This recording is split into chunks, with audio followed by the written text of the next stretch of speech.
ذاتی عبادت نہیں ہے بلکہ زمین پر اللہ کا نظام نافذ کرنا ہے، تو مسلمان نے دونوں علوم میں بھرپور ترقی کی ہے. اور اس وقت ہماری یعنی آج سے آپ 150-200 سال پہلے اگر جاتے ہو تو دو ہماری بڑی ریاستیں تھیں، ایک مغل بادشاہوں کی حکومت ہندوستان میں اور ایک خلافت عثمانیہ. یہ دو بڑی زبردست طاقتیں تھیں مسلمانوں کے پاس، اور ہم غیروں کے محتاج نہیں تھے. یہ زیادہ پرانی بات نہیں ہے، 1920 کے قریب خلافت عثمانیہ کا خاتمہ ہوا ہے. تو اللہ تعالی نے انسان کو زمین میں خلافت کے لیے پیدا کیا اور اپنے نظام کو نافذ کرنے کے لیے. اور یہ نظام نافذ کرنا، اس میں لڑائی بھی اس کا ایک حصہ ہے، کیونکہ باطل قوتیں آپ کو نافذ نہیں کرنے دیں گی. وہ نہیں چاہتے، وہ کہتے ہیں آپ نمازیں پڑھیں، روزے رکھیں اپنے طور پر، آپ سسٹم کو چینج کرنے کی کوشش نہ کریں. جبکہ اسلام سسٹم میں تبدیلی مانگتا ہے. تو نتیجہ یہ نکلا، سب سے پہلے ہماری خلافت قائم ہوئی خلفائے راشدین کی. حضرت عمر رضی اللہ تعالیٰ عنہ کے دور میں 22 لاکھ مربع میل حکومت قائم ہوئی ہے، اور ایسی شاندار حکومت آج تک نہ اس سے پہلے کسی کو ملی، نہ اس کے بعد ملنے کا کوئی چانس ہے. ایسی زبردست حکومت. پھر مسلمانوں کی آپس میں تلواریں چلنا شروع ہوئیں. رسول اللہ صلی اللہ علیہ وسلم کی صحیح حدیث ہے کہ میری امت میں جب ایک دفعہ تلوار چلے گی تو قیامت تک چلتی رہے گی، اور اتفاق و اتحاد نہیں ہوگا. اب اس اختلاف کو کم کیا جا سکتا ہے، ختم نہیں کیا جا سکتا. اب تاریخ کا ایک پہلو تو یہ تھا کہ آپ مسلمانوں کی آپس کی لڑائیاں دکھاتے رہیں، جیسے بعض لوگ یوٹیوب پہ بیٹھ گئے بس یہ نیگیٹو منفی چہرہ ہی دکھاتے رہتے ہیں. یہ ہوا تھا، پھر فلاں ہوا تھا، پھر بنو امیہ نے یہ کر دیا. مشہور لوگ ہیں، آپ کو پتہ ہی ہے. لیکن ایک مثبت پہلو بھی ہے کہ ان اختلافات کے باوجود اسلام الحمدللہ مضبوط اور طاقتور تھا. مسلمان ترقی کر رہے تھے. اور میں نے بتایا وہ وقت آیا کہ خلیفہ ہارون رشید کہہ رہا ہے کہ بادل کا ٹکڑا جہاں بھی برسے گا مجھے پرواہ نہیں ہے، اس کا خراج کسے ملے گا؟ ہمارے پاس ہی آئے گا. بنو امیہ کی جب خلافت قائم ہوئی ہے تو بنو امیہ کے دور میں ایک بہت بڑا ظلم ہوا، حضرت حسین رضی اللہ تعالیٰ عنہ کی شہادت، جو کہ غلط تھا.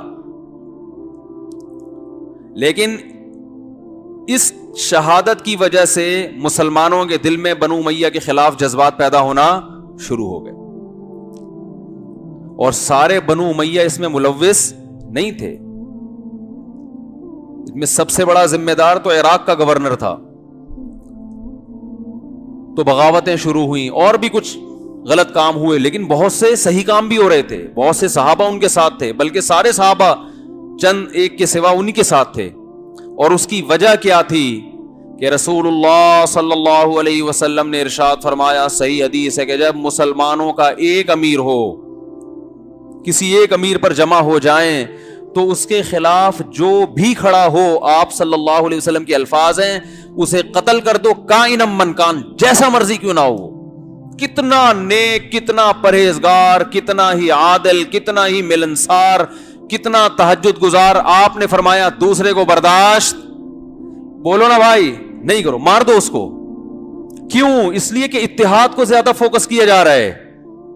ایک امیر ہو مگر وہ ظالم ہو، اسے برداشت کر لو، اس لیے کہ اس کا ظلم محدود ہوگا، لیکن اس ایک ہونے کی وجہ سے خیر اور برکتیں ہوں گی، وہ لامحدود ہوں گی. خود یہ تعلیمات رسول اللہ صلی اللہ علیہ وسلم کے سچے پیغمبر ہونے کی دلیل ہے، کیونکہ تاریخ نے بتا دیا کہ جنہوں نے اس حدیث پر عمل کیا انہوں نے اسلام کے لیے خیرخواہی کی، جنہوں نے اس حدیث کی مخالفت کی انہوں نے اسلام کا بیڑا غرق کر دیا. تو بنو امیہ کے دور میں جہاں کچھ غلط کام ہوئے وہاں بہت سارے اچھے کام بھی ہوئے.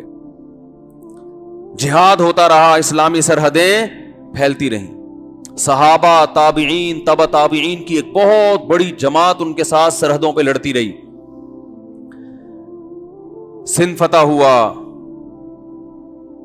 بڑا اچھا لگتا ہے جب ہم صحیح بخاری میں سندھ کا لفظ پڑھتے ہیں. میں دورہ حدیث کر رہا تھا تو ہم نے حدیث سنی, امی عائشہ رضی اللہ تعالی عنہ کے پاس جاء رجل من السند الی عائشہ رضی اللہ عنہا, حضرت عائشہ کے پاس سندھ سے ایک شخص آیا.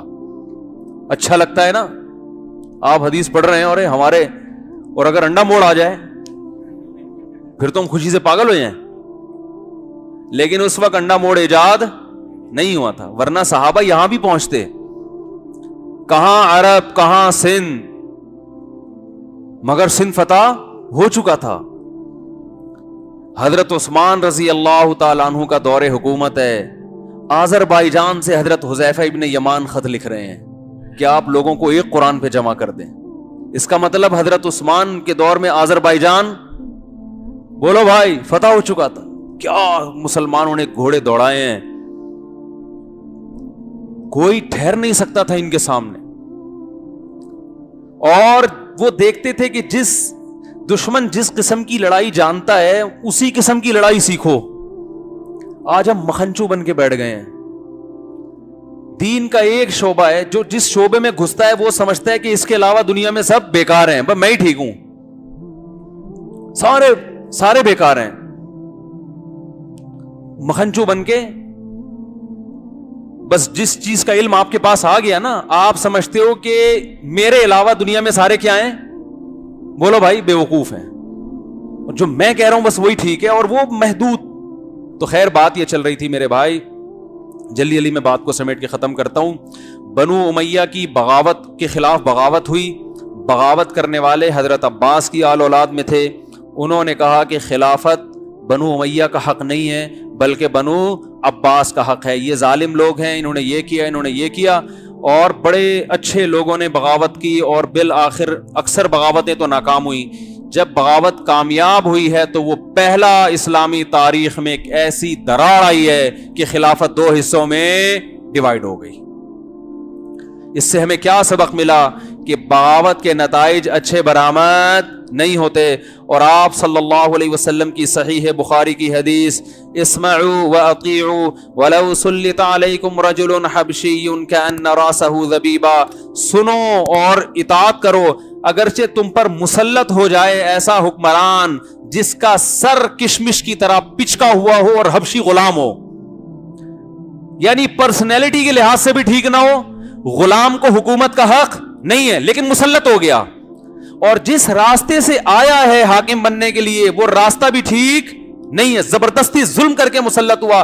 لیکن جب ہو گیا اور طاقت اس کے ہاتھ میں آ گئی تو آپ صلی اللہ علیہ وسلم نے اس کے خلاف تلوار اٹھانے سے منع کیا. کوئی بات نہیں, غلط آدمی کے ہاتھ پہ متحد ہو جائیں, لیکن اتحاد کو فوکس کیا جا رہا ہے, کیونکہ اگر اتحاد نہیں ہوگا تو صحیح آدمی بھی ہوگا تو کسی کام کے نہیں ہوگے تم, جیسے کہ اب ہو گیا ہے.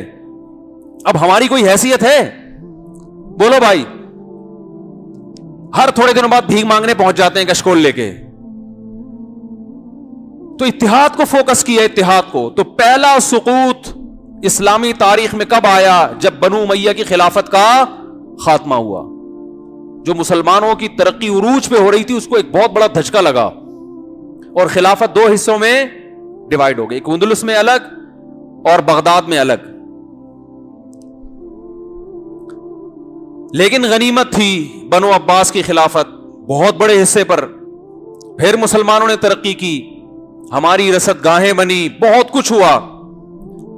اور پھر ہوتے ہوتے ہوتے ہوتے بالآخر تاتاریوں کا حملہ ہوا بغداد پر. اور یہ حملہ بھی کس نے کروایا؟ بولو بھائی, ان لوگوں نے جو ہمارے اپنے کہلاتے تھے. وہ تھے نہیں تھے الگ کہانی ہے. مسلمانوں میں آپس میں جنگ ہوئی ہے, لڑائی ہوئی ہے.